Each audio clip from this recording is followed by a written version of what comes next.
Hi, everybody. Welcome to this webinar. My name is Kevin Greenwood. I'm the Joan L. Danforth Curator of Asian Art at the Allen Memorial Art Museum. And we're very excited to have you here today with us virtually.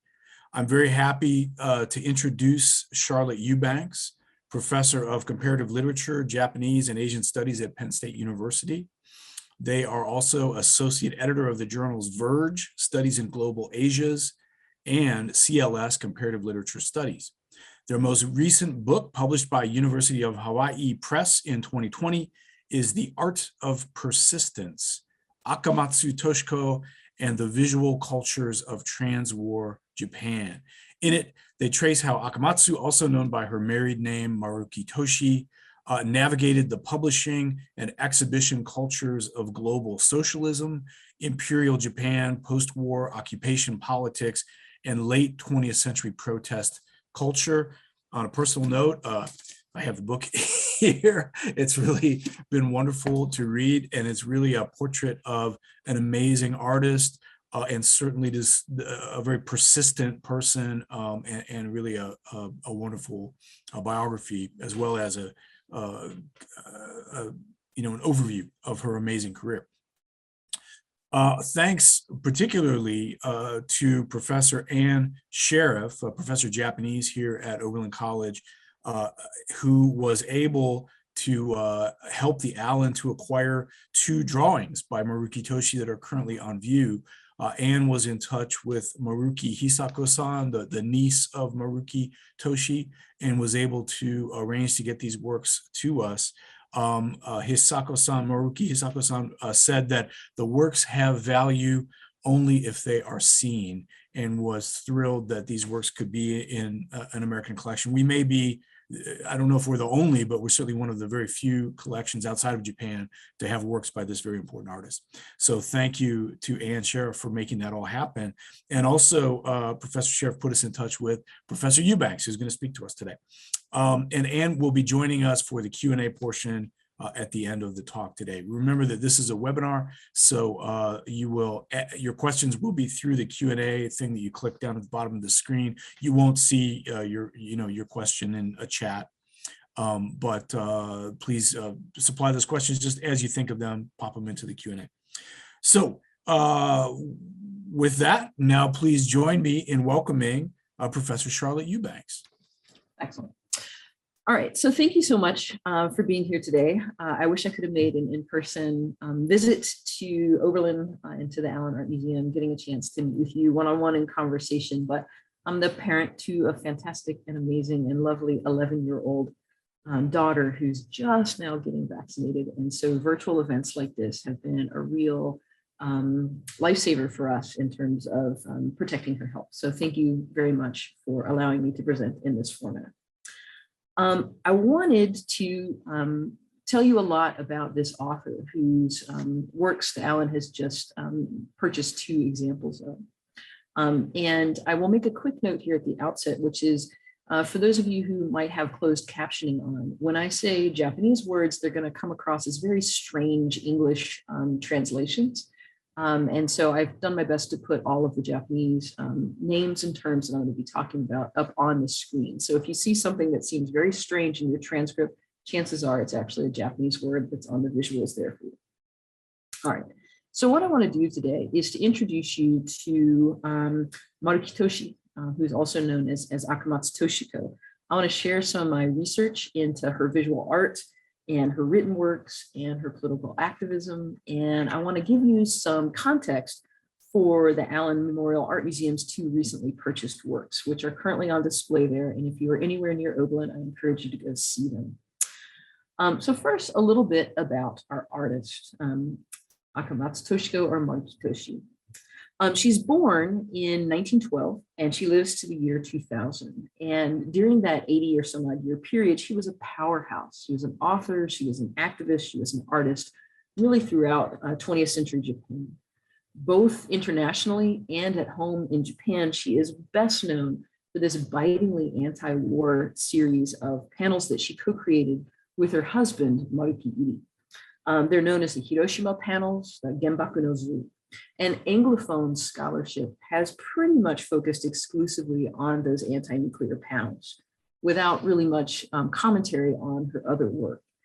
And that was something that I really kind of wanted to remedy in the course of my own book, which I'll talk to you about a little bit here. And this is because her broader trans-war oeuvre is huge. It's enormous. It includes things like proletarian wall fiction. You see an example of that here, Kabe Shosetsu, hundreds of articles that are penned and illustrated for women's magazines. She illustrated children's books as well. She was an oil painter. That was her original training. She did thousands and thousands and thousands of sketches, 2 of which the Allen now has. She kept copious diaries, and she wrote newspaper columns on everything from gender equality and voting rights to the International Military Tribunal for the Far East, or the Tokyo war crime trials, which she witnessed firsthand. Over the last decade or so now, I've been doing a really deep dive into the full archive of Toshi's work in order to kind of understand and chart and theorize transformations in trans-war visual culture. And my book on this, shameless plug, right, came out from the University of Hawaii Press in 2020, and it's called The Art of Persistence. So just a quick overview. In the book, what I'm doing is trying to give an examination of relations between visual, verbal art forms and politics throughout the 20th century in Japan. And the way that I chose to do that was to focus in on and do a micro history of this artist, who I'll just call Toshi. Toshi was her preference. And what I do is I kind of scale up from the details of her day-to-day lived experience to address major events like colonization and empire, war, nuclear bombings, the war crime trials, and the trans-world proletarian movement, as well as post-war activism. I'm also interested to kind of outline an ethical position that I call persistence, which is just, I mean, we're all familiar with it, right? This kind of mussy, metalled gray area between complicity on the one hand and resistance on the other. It's kind of a commitment to continue showing up, continue to take up space, and to continue to publish and to exhibit and things like that. Now, the only reason that Toshi was able to do this is because she had a certain amount of privilege. She had some problematic associations with the classes and peoples in power. And what I'm looking at in the book, though, is to try to explore the ways in which, even though given that privilege and given those problematic associations, she was able to kind of try to make a difference and to create a critical insight to her experience. So the book as a whole kind of treats her life as what microhistorians call an exceptional normal, right? So scaling up from the details of her lived experience to address key moments in Japanese history. This is something that came out of German schools of history like Alltagsgeschichte, which is the history of everyday life that especially tries to look at people living under dictatorship and the relationship, particularly of common people, to fascist violence, which is similar to the experience that she lived through. One of the things that's really useful to me, though, about microhistory is that it begins with the assumption of agency. And that's the idea that individual people aren't just expressions of structural conditions like empire or colonialism, but are conscious actors who make choices about how to conduct their. And this is something that Toshi was really interested in all of her artwork. And I'd be happy to talk more about any of the specific instances that I provide you instances of here. But here's an example of one of her works from 1971, where she's imagining if she had participated in a type of group violence. So at any rate, the reason that I'm interested in microhistory is because it's a hopeful approach. Instead of pointing out oppressive structures and things that like cripple people and push them down, microhistorians are really interested in highlighting how people build or maintain or erode or destroy structures. So there's a real focus on agency, right? The ability to act in the moment and on responsibility, both towards one's own past and towards a collective future. So like most people in her era, Toshi made a life that stretched across this meteoric rise and this disastrous or spectacular fall of the Japanese empire. And in that, she's like totally normal. But what's extraordinary about her is that she left all of this evidence of her day-to-day activities, these sketches and oil paintings, notes for speeches, books, journal articles, photographs, and all that kind of thing. So her story is this really compelling example of how individual human beings navigate big history in the context of their own small everyday lives. So that's a broad sketch of the book. Now what I want to do, though, is to drop into, first of all, a little bit of a biography of Akamatsu Toshiko, or Maruki Toshi, as she was also known, that might shed some light on some of the lesser known elements of her life experience. And then I want to go and look at some context that we might use to give some context for the two pieces that the Allen now has. So Toshi was in fact born to a settler colonial family in 1912. She was born and grew up the daughter of a Buddhist priest in rural Hokkaido. And we don't often think of Hokkaido as a colony now, but it in fact was a colonial situation. In 1929, she won admission to a women's arts college, the Joshi Bijutsu Senmon Gakko, which is also known as Joshibi. And she graduated from the Western Painting Division there in March 1933. And here you see some of the images she submitted to her dossier. For 4 years after graduation, she worked as an art teacher in the public school system. Here she is in the center of her class. But she quit her teaching post in March 1937 to serve as a governess for a diplomatic family stationed in Moscow, where she lived for an entire year, visiting museums on her off days. On her return to Tokyo in April 1938, she used her savings from that nannying job to buy a small atelier in Ikebukuro, which was an artist's neighborhood of Tokyo. And there she devoted herself full-time to art. She had her first solo exhibit in March 1939, showing sketches that she'd done while she was in Moscow. Following a failed love affair, she then traveled to the Japanese mandate in Micronesia. And those are these islands here, Palau and Yap, and those types of islands here in the Pacific. And these were Pacific territories awarded to Japan at the end of World War I. They were awarded by the League of Nations when they were stripped from Germany. While she was there in Micronesia, she sketched and she painted from January to May of 1940.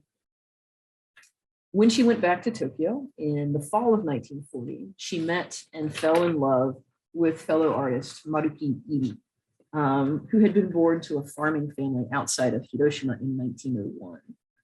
He was already married at the time and was a well-established ink-brush painter and sometimes surrealist poet. But he moved in with her in her atelier in Ikebukuro. In 1941, perhaps because he still hadn't gotten a divorce that she was hoping for, Toshi left again, and she went back to Moscow a second time, now working as a governess for a second diplomatic family. And she lived in Moscow from January to June of 1941. Things were falling apart with the tripartite fact and that type of thing. And so the tour of duty ended early. Toshi went with her diplomatic family back to Japan. And when she arrived there, Iri said that he was finally going to get that divorce. So he did get divorced from his first wife, and Toshi and he married in 1941.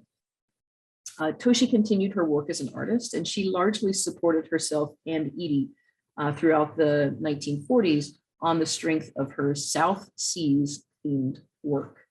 So she did illustrations for children's books, some of which you see here, and for popular magazines throughout this time period. They learned that some sort of high-powered bomb had exploded and decimated Hiroshima. And shortly after that, within 8 days of the bombing, Iri traveled to visit his family in the city, and he was joined there by Toshi in mid-August 1945. And she and he spent about a month tending to surviving members of his family before returning to Tokyo. These are the only two sketches that we know of that she did during that time. Once again, Tokyo supported herself as a full-time artist. This time, though, instead of talking about and illustrating South Seas Micronesian art, she focused on her time in Moscow and provided illustrations for newspapers and magazines and children's books. She also joined the Communist Party And she served as a stringer, a sometime reporter for the Communist Party newspaper Akahata, the Red Flag. And it was as a stringer for Akahata that she attended the Tokyo war crime trials on at least 2 occasions. Unfortunately, though, she succumbed to radiation sickness and to malnutrition during this time. So she and Edie moved out of Tokyo to a remote mountain villa in Katase. And while they were up at that mountain villa, they started sketching and painting images of the atomic bombings in Hiroshima. This was still something that was disallowed given occupation era censorship laws. So they were in contradiction to the law at the time in making these artworks and certainly in exhibiting them. They exhibited in 1950 what was the first ever display of the human suffering caused by the bombing. People had shown pictures of architectural destruction and things like that, but never human beings. So for the next several decades, Toshi and Edie continued to add to their nuclear paintings, and they toured them all over Japan and eventually all over the world. In 1967, they established the Maruki Gallery for the Hiroshima panels in the mountains outside of Tokyo, where you can still go today. And in 1995, they were nominated for the Nobel Peace Prize. Edie was already fairly ill at the time, and he passed away later that year. And Toshi passed away peacefully a few years later in the year 2000. So that gives you a quick biographical sketch of Toshi's life, which is pretty eventful. One other note before I drop into the artwork, and that's just on her name. Though she married Maruki Edie in 1941, Toshi didn't change her name. She was already really well known by her birth name, Akamatsu Toshiko, and she preferred to keep it. It wasn't until 1956 when she finally changed her name, and that was because her mother-in-law, to whom she was very close and quite devoted, was murdered. Maruki Sumo was murdered that year in 1956, and in deference to her, Toshi decided to change her name to Suma's last name, if not to Edie's last name. So there's several versions of her name that you find in museum records and publications and newspaper coverage and libraries and things like that. You'll see Akamatsu Toshiko mostly before 1956. You'll see Maruki Toshi primarily after 1956, but you'll also see Akamatsu Toshi and Maruki Toshiko and any other variety of those, sometimes written with different characters as well. In previous English language scholarship, she's known almost exclusively by her married name, Maruki Toshi, but she called herself Toshi most of the time. And so I'm just calling her that. All right, so I could talk for a long, long time about Toshi and about her artwork. And thanks to the Maruki Gallery and the Kotsen Library and the Prang Archives and the National Diet Library and the Library of Congress and the Maruki family and Toshi's Family Temple and several other libraries across Japan, I have a lot of pictures, some of which I'm going to try to show you today.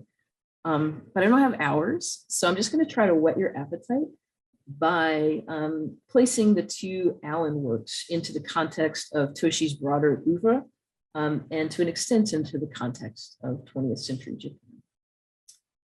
So one way of starting to kind of parse Toshi's enormous and varied artistic production would be to kind of identify 3 major arcs to her oeuvre.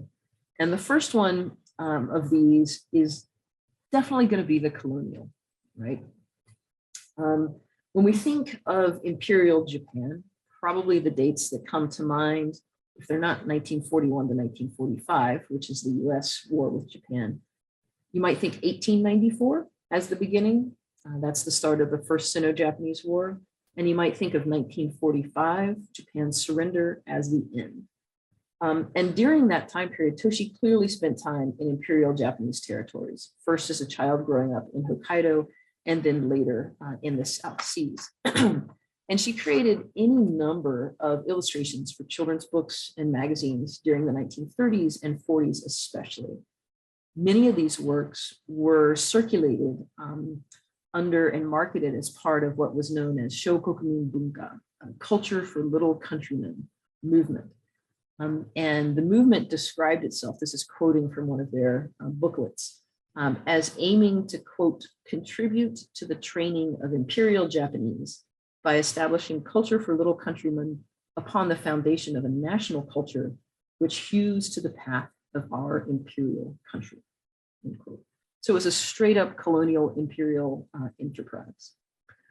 All genres and mediums of children's culture were of concern to the government at the time. Didn't matter, periodicals, card games, interior illustrations for books, book covers, poetry, movies, song lyrics, radio programs, right? If it was being marketed to children in the late 30s and 40s, it was largely being marketed as this little countryman type of stuff. And so Toshi really capitalized on her experiences in Micronesia, combing her sketchbooks and her notebooks for materials she could sell as magazine copy or repurpose for illustrations. It doesn't end though in 1945, right? This culture for little countrymen aspect of her work has a really interesting afterlife throughout the rest of her career. So you can look at things like this poster from 1958 from the Ginshi Kinshi Sekai Taikai, the World Conference on Banning Hydrogen and Atomic Bombs. And you can see echoes of her imperial work or her colonial work. So this little boy right here in the center of the doves is actually from one of her books called Yashinomi no Tabi, Journey of a Coconut, which she published in 1942. In a later interview in 1989, she said, because of that children's book, I'm a war criminal, right? She considered herself to be a war criminal because of it. But one of the things I think Toshi's work also reminds us of is the fact that her childhood landscape of Hokkaido was also an imperial Japanese colony before it became a national Japanese prefecture. So we can connect her memories and experiences of a childhood spent in colonial Hokkaido, such as like the snowy landscape that we see in this poster here, with her accounts of her time in the Japanese mandate in Micronesia. And in doing that, there's a way that her life actually helps us draw a connection between what are called the inner territories or Naichi of Meiji era Japan, territories that still belong to Japan, Okinawa, Hokkaido, right? And the outer territories, the Shokuninchi or Gaichi, the colonies of the Taisho and Showa periods.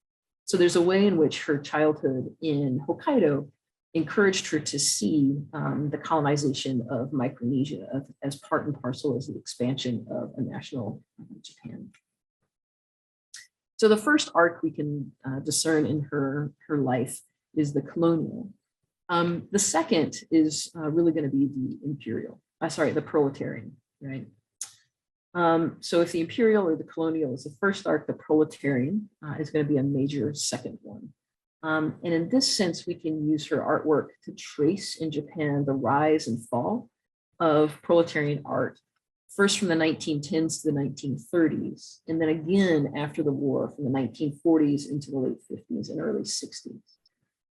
Here, her experiences in Russia and her contemporary accounts of them, her sketch work, her Moscow-related exhibits, and so forth provide this kind of fascinating window on some alternate visions of what Japan's future might be. Alternate visions that were offered by proletarian culture. And her artwork also helps us get at how difficult it was, even in the post-war period, to publicly display some of those alternate visions. We can also see in her artwork a very gendered nature. After all, she was a nanny and a governess in service to these two diplomatic families. And a lot of her work has a sort of downstairs aesthetic, even when it's not avowedly proletarian in nature. And so my sense is that a lot of Toshi's artwork participates and helps to envision something we might think of as like a proletarian Eastern time. There's a very extensive slipstream between Russian art, Chinese art, and Japanese art throughout this time period. Socialist-inspired artistic production, and a lot of it was in active contention with Parisian modernism. So that's another interesting area of her artwork. Toshi had a lot of these ideas kind of nascent in her writings in the 1930s and 40s, but fully articulated them in a 1949 manifesto called Eiwa Daridemo Kakeru, Anybody Can Make Art. And in that manifesto, she kind of argues for two things. One, which is what the title of it is that anybody can make art. And she was especially interested in children in old people, in the poor, in industrial workers, farmers, people without formal training. Maybe because they had the least to unlearn, she actually found them to be the most promising artists. The second thing she argued for was that the key to art is something that she called naked regard. Sometimes literally naked, right? She's held drawing circles in her atelier in Ikebukuro, and you can see that in the painting here. But she also meant something maybe a little bit more metaphorical by that naked regard. She was talking about a kind of socially responsible art where you start off with, pencil in hand and a piece of paper, and you draw what you see, how you see it. You don't erase your mistakes as you go. You observe people and take the time to get to know them. You can see that in a lot of her artwork here, like this one at the bottom right, where she has the men who she's drawn here write their names, and then she's written a katakana, a pronunciation guide for their names. All right. So she's trying to create community around this charcoal pencil. And you can also see that aspect throughout her whole career. So we've got the colonial, we've got the proletarian. The third is really going to be the activism, right? The critical culture of post-war ethical self-reflection. This is the Japanese term hansei, has played a huge part in Japanese discourse from the 50s, certainly through the 1980s and in early 90s. And Toshi was actually at the forefront of developing an artistic style for examining wartime responsibility and the very lengthy process of Japan's struggle to come to terms with its wartime aggression, right? She started conceptualizing this in her essays done when she was at the Tokyo War Crime Trials. And she continued to develop this in her arts activism through this collaborative series of nuclear-themed artwork created with her husband from 1948 to 1982. More broadly, though, whenever she traveled, she brought charcoals and notebooks and sometimes watercolors with her so that she could sketch in the moment whatever events and scenes caught her eye. And that's a lifelong practice that she first formed during her sojourn in Micronesia. And it's this process of cultivating visual and interpersonal exchange, where she often provides transliterations for people's names, right? So in this image here, we've got, again, transliterations of people's names going on here. She also compiled dictionaries for herself so that she could learn names of body parts and also words for things like please and thank you. What's your name? What is this? Right? Those kinds of things. Cigarette, that was another one she often learned as well. So she's got in her notebooks bits and bots of all kinds of different languages, Yapese, Palauan, Russian, Ukrainian, Yiddish, Hindi, Urdu, right? All those kinds of things.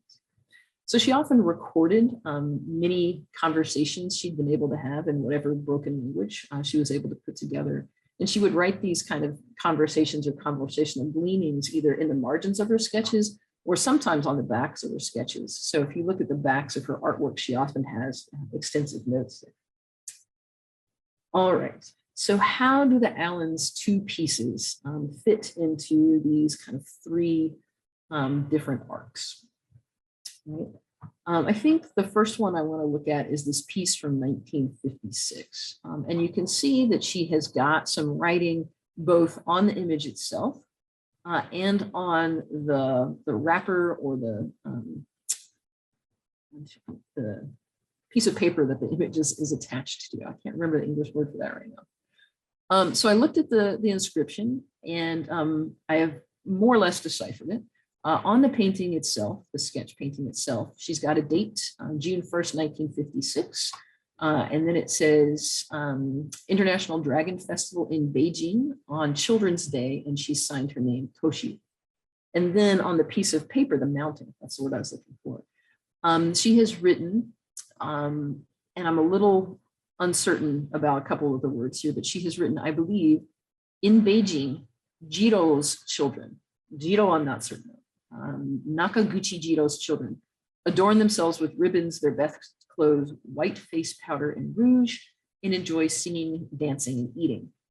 The mayor of Beijing and Guo Moro, a prominent artist, were in attendance at the festival. So I think that Toshi has mistakenly written Nakaguchi here instead of Nakabayashi.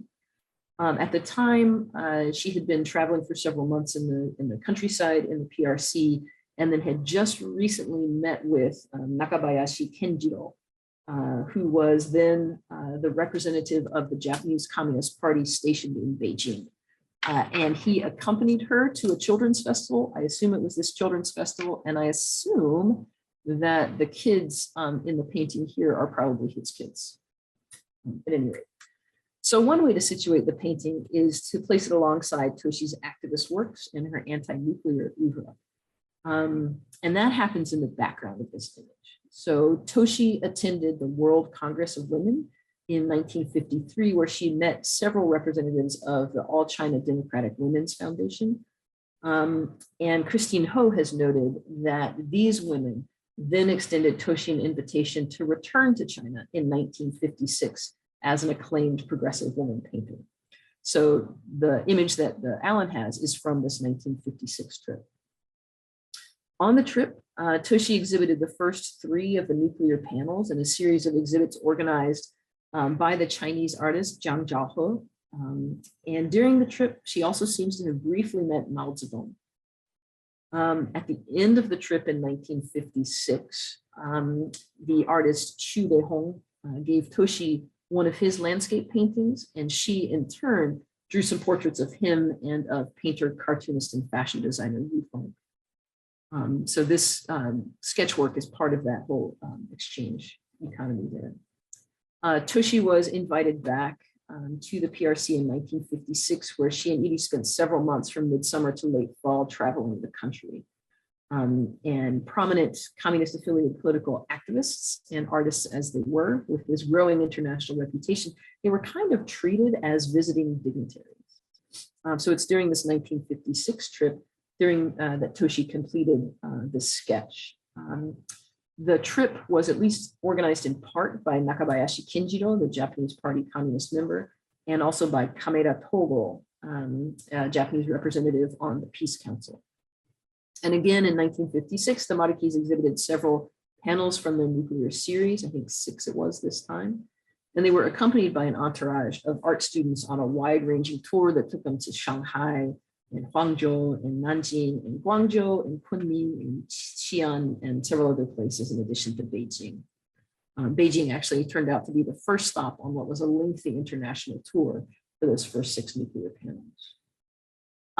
The Marukis visited the PRC, China, a few more times between 1953 and 1964. But in 1964, they were expelled from the Communist Party because they issued a public call for reform. And not coincidentally, the nuclear panels art tour ceased thereafter, and the panels came back to Japan, probably because sponsorship had dried up. To the best of my knowledge, the Marukis' work hasn't been or wasn't exhibited again in China until a 2005 exhibit at the National Art Museum in Beijing. So one way of looking at this painting that the Allen has is to see it as part of a whole culture of artistic exchange and of community building that was happening around that series of exhibits of the nuclear panel. Another way to situate the painting, though, would be to understand it as connected to her pre-war visual art. So this painting in the Allen attests to Toshi's longstanding interest in children's culture, for one thing. You know, most of her life, she supported herself as an illustrator of children's publications. And we can also look at the sketch notebooks that she kept in Micronesia and during her time in Moscow, many of which feature charcoal drawings that she then touched up with watercolors. So this is an example of one from 1941, February 21st, 1941, done during intermission at the at the Moscow Theater. So Toshi's basic practice, whether she was in Moscow or Micronesia or Beijing, was to see herself prominently in a public place, to take out pencil and paper, and to start to draw or paint. She'd begin by composing frames of landscapes a lot of times, or the exteriors or interiors of buildings, or of particular tools. And she kind of waited then for people to get interested in what she was doing. And as people approached and they wanted to look at her work, she'd start a conversation with them. She'd exchange names, pleasantries, often cigarettes, and then she'd flip her sketch over and take notes about their conversation on the back of it. And then, flip it over and keep drawing and flip it over and take more notes. More often than not, she'd end up sketching some of the people to whom she'd been speaking. And so I imagine that this sketch that's at the Allen is part of a whole series of sketch watercolors that she completed during her 1956 travels around the PRC. And if you can send Ann Sherif to the Maruki Museum at some point, I bet she could look at the other sketches and work up a timeline of how long Toshi was in the PRC, who else she met, and where else she went while she was there.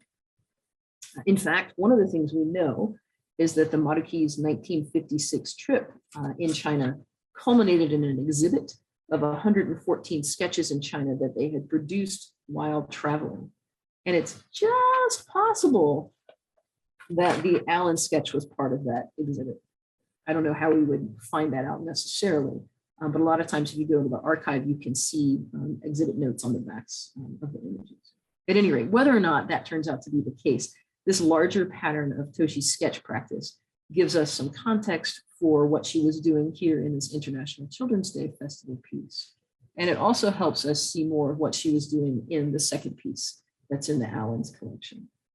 As with the first one, she has written a little bit on the sketch. This one is just dated and gives the location in her name. So it says 1960 May Day Toshi. She's also got some writing in the sketch. So you can see a banner here, Japan-China friendship banner. You can see a banner over at the far edge, Gunshuku, which means military disarmament. And then a banner fading off the left-hand margin here that says Shin Anpo Soshi, block the new Anpo Treaty. So obviously the most obvious context for the sketch is going to be her post-war political activism. The Treaty of Mutual Cooperation and Security between the US and Japan, which is known in Japanese as Nihon Koku to Amerika Gashu Koku no Aira no Sogo Kyoruku Oyobi Anzen Houshou Jouyaku. Thank goodness it is often abbreviated to AMPO, or the Security Treaty. AMPO was initially signed in San Francisco in 1951, and this was part of the preparations for the end of the US occupation. The treaty was due to be revised and renewed in 1950. And it's part of the protests of that renewal that we see captured in the sketch here. The treaty permits US military bases on Japanese soil and commits Japan and the US to defend one another if attacked. And essentially what that does is place Japan under the US's nuclear umbrella. That's going to be a big problem for Toshi, right? So by 1960, she and her husband had been committed generally to anti-war and specifically to anti-nuclear activism for well over a decade. So it's no surprise that they were heavily involved in anti-UNPO sketches, like the one you see here. Like many of the sketches Toshi completed in political parades and protest events, and like a number of similar sketches she did while she was in Moscow on May Day. Right? This is one of her May Day sketches from Moscow, done in 1941. Right? So like those sketches, this sketch was almost absolutely done on site. As was her typical practice, she would have found a spot with a good vantage point and waited for the marchers to arrive. And I think you can see this scenario playing out in the sketch itself. You've got a detailed, fairly accurate sketch of the building in the background, which is recognizable as the National Diet Building, right, the Congress. She's spent more time on the traffic light and on the cordon of officers up in the front there, where she was probably sketching while the street was empty, waiting for the marchers to come through. And then as the marchers came through, right, her artwork gets faster and more fluid and less detailed. So she's sketching quickly as the parade is coming down the street, I would imagine. And in fact, you can see where some of the earlier architectural details from the Diet Building interfered with the big white banners that she sketched later.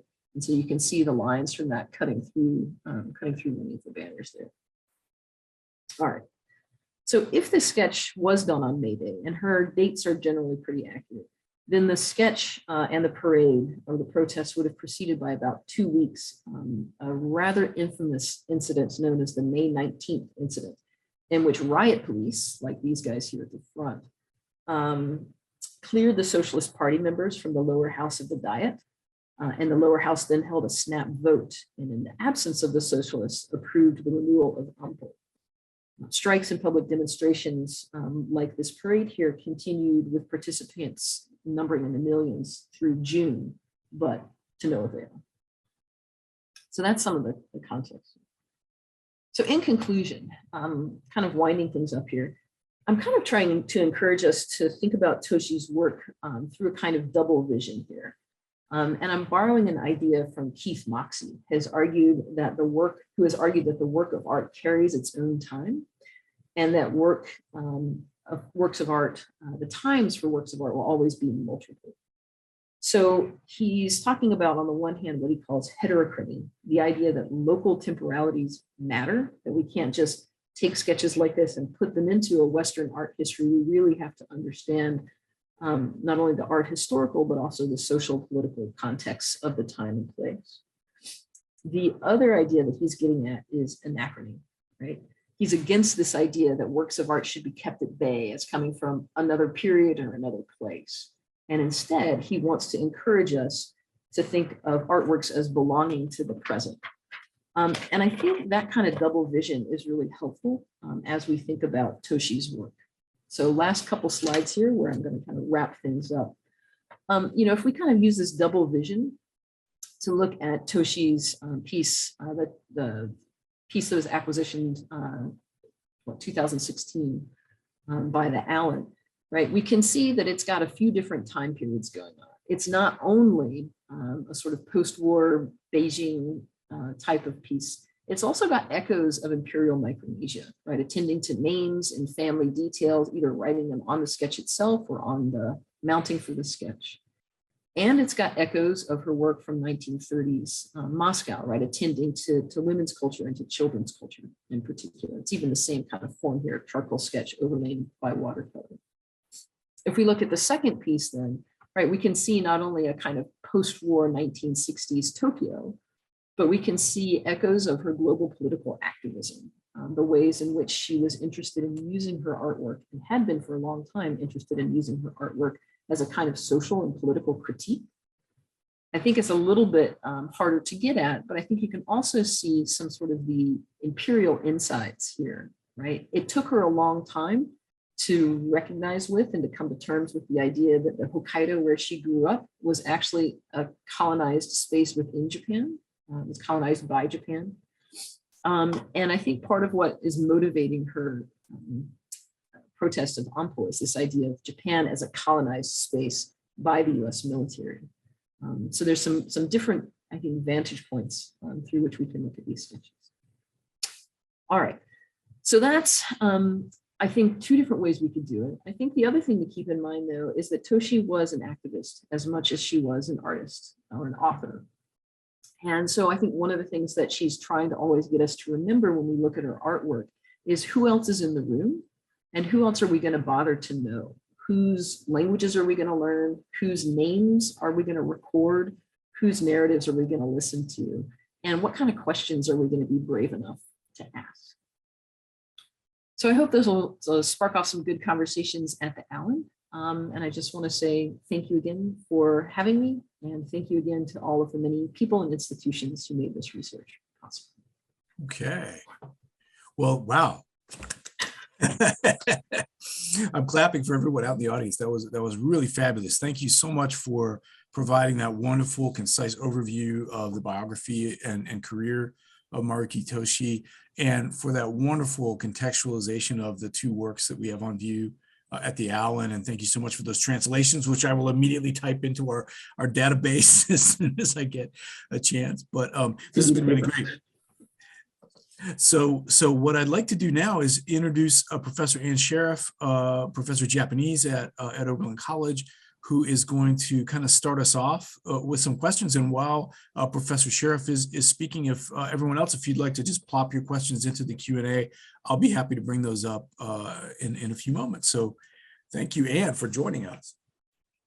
Well, thank you. And thanks to the Allen for bringing Professor Eubanks here to our campus virtually to help us understand these important works that are really expanding our collection and our understanding of art and activism. And thank you for a fabulous talk. I wanted, as our audience, I'm sure has some questions too. I have lots of questions. Even though I've looked at these works a number of times, I learned so much. But I'd like to start out with a question for you, Charlotte. And I was fascinated to learn the ways that Maruki Toshi used those sketching in the moment to create community and to bring people together. And you gave us a very vivid sense of those moments when she was in public spaces and as a means of communication and building community. But since you're someone who's actually gone through a lot of these extensive archives, and you described her, Toshi is somebody who, in addition to her oil paintings and books, illustrated books and so on, drew thousands and thousands of drawing. These among these, the sketches and the watercolors that we have at the Allen. I was wondering if you could talk just a little bit more about what you think beyond that moment, sketching in the moment, Toshi, why she kept such extensive records, and did she ever conceive of these works as something that would be seen by other people, or were they mainly, was it the process of drawing, the process of being in that location? And was one use of these sketches or something for her to go back, images and text for her to go back to draw on in, say, her books or her paintings that were meant to be seen in public? Thanks so much for the question. Yeah, I mean, I think part of it is that she was a poor kid, right? When she went to Joshibi Art School, her classmates were mostly daughters of diplomats and of military officers and things like that. And they lived a very different type of life than she did. She was aware that if she was going to stay an artist, she needed to pay her own way. And so she knew very early on that the best route to a paying arts career was not to specialize in oil paintings or something that were time intensive and required like one exhibit site and that kind of thing. She really knew that she was going to need to specialize in katto, right? So quick illustrations done in black and white for newspapers, and sashie, the black and white interior illustrations for books. And so she was keeping those kinds of materials from very early on. She also was aware of the monetary possibilities of a lot of what she was doing. So when she went to Micronesia, a lot of these ideas were still nascent, and you can see in her, she kept a diary called Nanyo Noto, Micronesian notebook or something like that, right? Memos, where she jots down some of these things, and she's trying to figure out what to do with these things. She interviews a lot of different people and has some of those interviews on the backs of her sketches. She wants to record names and places and dates and that type of thing. And then she very actively, not systematically, but very actively mined those. And one of the fascinating things that happens is you can look at the handwritten notes that she took on site in Micronesia and compare those to the published versions from what comes out of Tokyo magazines and things like that, and they're radically different. So she was aware of needing to kind of translate. So you can see her translating across conditions of censorship. But to answer your question, like why did she keep such extensive diaries? She wanted to stay in practice with her sketching for one thing. She wanted to have a source that she could mine for illustrations and income afterwards. And she often leveraged these into social invitations, chances to eat and to spend time with other people. So, I mean, she was the original, right, shoestring hitchhiker in Micronesia kind of person. And so if she could draw someone's sketch and get them to give her some food while she was doing it, that was all to the better. Great, thank you. Kevin, it looks like there's a question from an audience member. Well, before I get to that, I wonder, since you mentioned her sketching and how that was sort of part of the way she survived. There's a wonderful moment that you note in the introduction where she has an interchange with a U.S. serviceman. And I wonder if you could recount that, because I think that really gives us a kind of a glimpse of her personality as well. Yeah, the way I start the book is right after the end of the war during the U.S. occupation. And she writes about this in her diaries and on the backs of some sketches. Apparently she was down in the near the Sukiyaki Bridge, where American GIs would go to meet pom-pom girls, or street prostitutes, it's sometimes translated as, but women who were trying to make a living by providing sex services to male officers. And so she's sitting on the bridge, she's got her sketchbook, she's got her pencil, she's drawing all these different kinds of people, and a US GI comes up and says, "Will you draw my girlfriend?" And he shows her a picture from his wallet. And Toshi does one of these kind of quick sketches. And he's like, he looks at it and he's expecting something more like a pinup poster. And she's given him this really rough sketch. And he goes, "This is awful." And he crumples it up and goes to throw it into the bridge, onto the water under the bridge. And she grabs his hand and she goes, according to herself, right?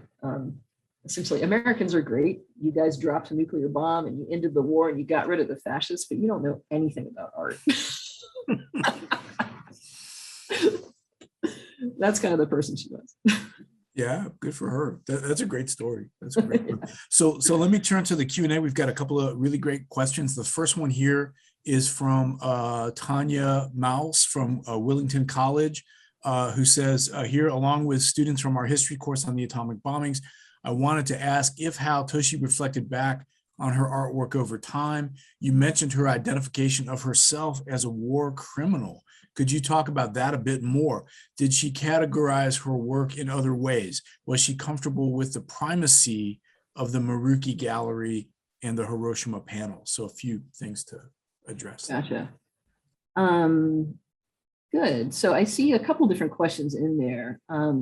One having to do with the reflection on her art over time, and then the second one about the ways in which she really became Maruki Toshi of the nuclear panel. Right? In terms of the first part of the question and her reflection on her artwork over time, that's one of the, I unpack it a little bit in the book, but she became, let's say, so right after the Second World War in 1945, she seems to have been part of a group of artists and authors who were anticipating that SCAP, the Supreme Commander of Allied Powers, General MacArthur, right, would actually call not only politicians and military officers, but also artists and propagandists and journalists to trial. There were a lot of people who thought that those artists and all who had really forwarded a colonial vision and imperial vision of Japan would be tried as war criminals. And she actually seems to have helped drawn up a list of other artists who she considered to be guilty. Or she and that group considered to be guilty. She wasn't on it. She wasn't on the list. It wasn't until 1989 when a journalist named Usami Shoal was interviewing her about the nuclear panels and was really asking her to think a lot about whether the dropping of the atomic bombs had been a war crime, that she said, you know, I'm a war criminal. And this is coming from someone who sat through the Tokyo war crime trials and who fingered other people as being a war criminal. And he was, kind of surprised. I said, "What do you mean?" And she said, "Well, I illustrated this. I illustrated these children's books during the war that glorified the war, and I consider myself to be a war criminal." And that was not something, there was a brief flash in the news kind of thing. Maruki Toshi considers self war criminal, and then nothing. Right. Instead, the kind of sanctification of her and her husband as these post-war peace activists just had already kind of taken over at that point. Which kind of brings up the second question of, was she ever bitter or annoyed that she had become Maruki Toshi of the nuclear panels? And I don't see any particular evidence of that. She seems to have been very chameleon-like in her artwork, right? You can almost pick out these in some ways periods of it where she is, you know, if it's the 1930s, early 40s, and the way to make a splash as an artist is to illustrate children's books set in the South Pacific, she's going to do that. And if it's, you know, late 1940s and the way to make a splash is to do proletarian art, mining her Moscow notebook, she's going to do that.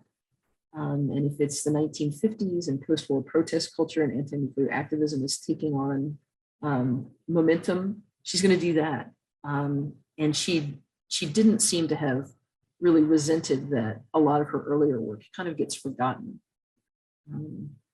Which, I don't know, I think it's also characteristically like her. She seems to have been a fairly calm, positive, forward-looking person in general. But that statement certainly kind of relates to the idea of critical self-reflection that you mentioned a little bit earlier, right? That she's kind of looking at herself from the outside, right? Yeah. Yes. Yeah. So I think we're kind of running out of time here, but we did have one of the questions that I just very briefly want to get to. Jan Bardsley asks, what do you think the sketch of the AMPO demonstration accomplishes that photos of the event do not? So kind of a broad theoretical question for you. What does the sketch do that photos don't?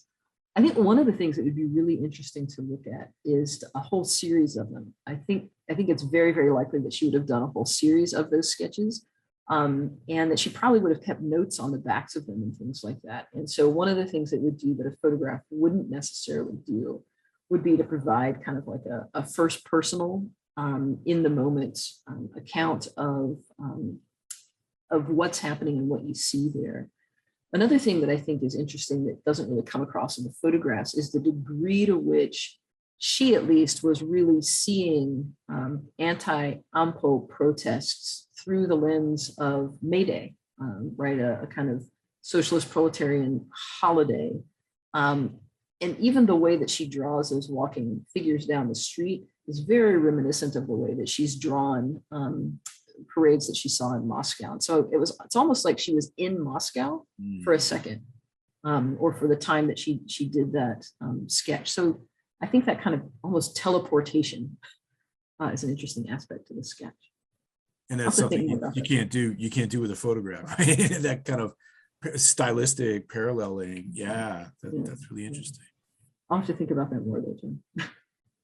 Well, we're right on time here, 4:01. I want to just stop here, and I really want to thank you so much, Professor Eubanks, for speaking to us today about this, this artist and connecting it to the drawings in our collection. So thank you very, very, very much, and thank you to Ann for providing all the introductions and all the connections for us as well, and answering questions. Thank you so much. Thanks so much. It was my pleasure, and thank you for collecting Toshi's work. That's fantastic. Happy to do it. And thanks everybody for joining us. So we hope to see you at the next Tuesday Tea, either in person or on Zoom, however it all comes together. So thank you all. Have a great day.